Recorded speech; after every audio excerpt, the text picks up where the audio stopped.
The continuation of body movement, children. I'm sorry, it's a long lesson. We have to take bit by bit, part by part. Now we are going to the hind limbs and forelimbs, so-called hand and legs. Almost both of them have a same pattern of bones. We are naming it a little differently, but the pattern goes almost same. When you take the hand, when I'm just talking, you will have your picture in front of you. If you look at the picture, the hand picture will be there. Just look at the picture. Upper arm, forearm. Upper means topmost. Upper arm, forearm, wrist. Where the wrist, just you have to bend, near the fingers. Palm, or open hand, and fingers. This is the part of the hand. Usually we call it as, this is the words we use it. In English we use these words. Now we'll go from the finger, the scientific names, that is the names in the skeleton it is given. We have, can you see the joint in the fingers? Yes. In between the joint we have a small part. It is called phalango. Then you have a metacarpus. The phalango is the topmost part. The down part we call it as a metacarpus. Near the wrist, all the kuti bones, that small bones, we call it as a carpus. When you look at the upper bones, there are two bones. Near the small finger side, you have ulna. Thumb side, you have radius.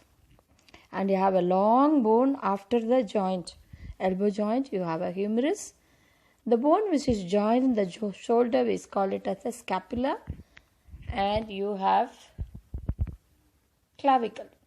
That is also a bone that helps to join in the shoulder. These are the names of the bones, what I told you before. Now the same pattern you have for the leg.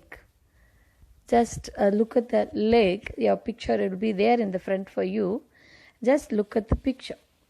The same thing in the thing. You have thigh.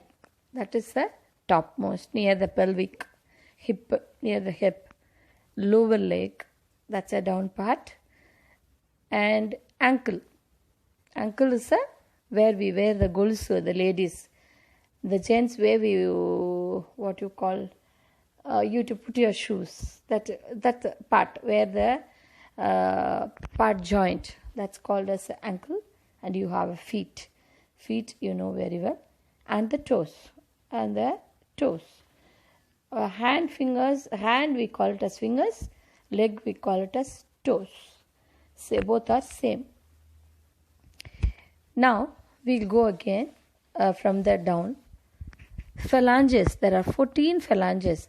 The same thing. That's a long small bones. We call that as a 14 phalanges you have. And metacells. There are 5.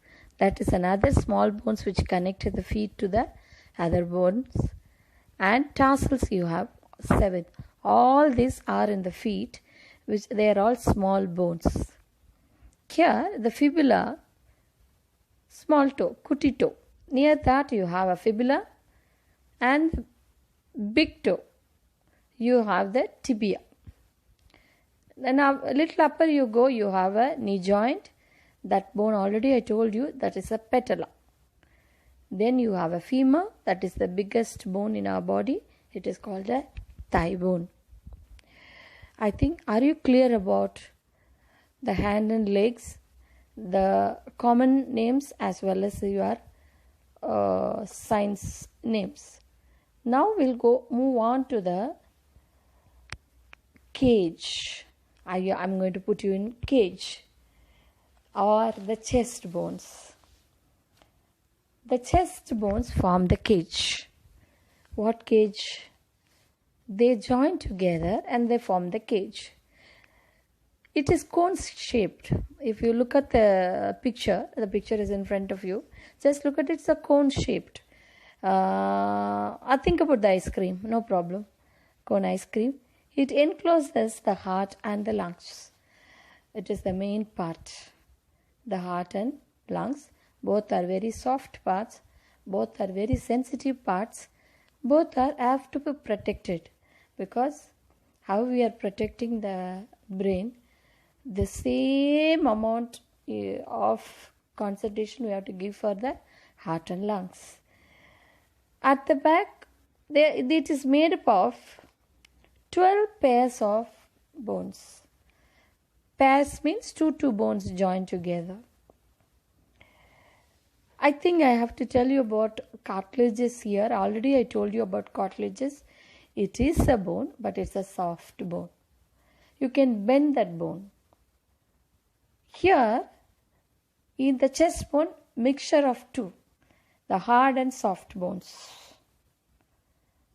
You have cartilages that connects, right? We'll go with the 12 pairs. The 12 pairs join in the front at the back. All the 12 pairs are not joined. I'll tell you how many have joined. We call those bones as ribs. We call it as the rib bones, are attached to the sides of vertebra. Vertebra, already I told you, I showed you one single vertebra there. Now you have so many vertebrae at the back. It is joined there. 10 of them are attached.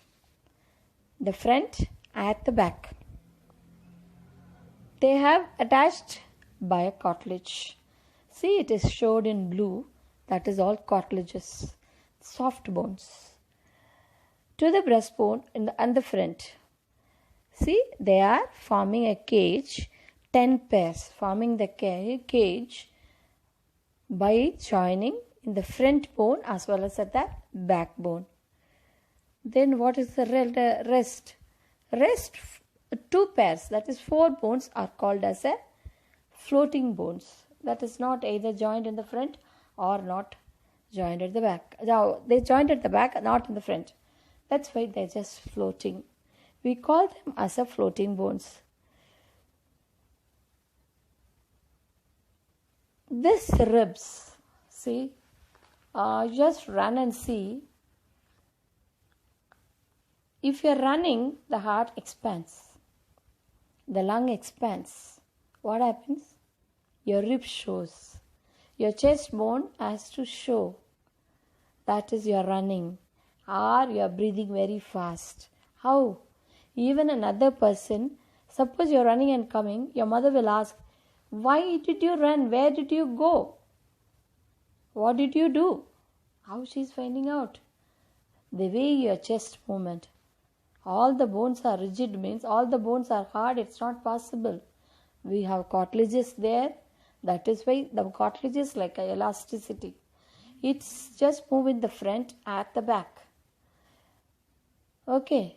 That moves in the front at the back. That allows the movement. Are you clear about the ribs, rib bones?